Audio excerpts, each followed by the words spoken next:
आपण पाहत आहात लोकधारा मराठी न्यूज, आवाज जनतेच्या हक्कासाठी।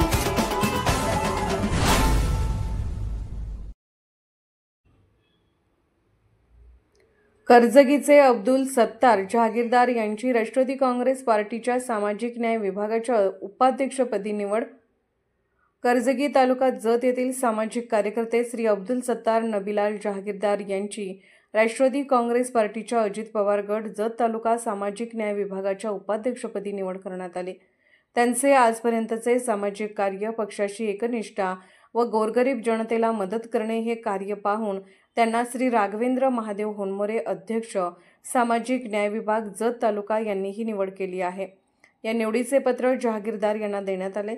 अब्दुल सत्तार जहागीरदार यांनी राष्ट्रवादी काँग्रेस पार्टीचे विचार, ध्येय, धोरणे व पक्षाच्या माध्यमातून झालेली विकास कामे, आखलेल्या योजना प्रत्येक कुटुंबियांपर्यंत पोहोचवण्यासाठी व पक्षाचे संघटनात्मक काम वाढीसाठी आपण कायम काम करण्यासाठी कटिबद्ध राहील असा त्यांनी विश्वास व्यक्त केला। या निवडीबद्दल त्यांचे कर्जगी गावामध्ये ग्रामस्थांच्या वतीने सत्कार करण्यात आला। लोकधारा मराठी न्यूजला लाईक करा, शेअर करा आणि सबस्क्राईब करा।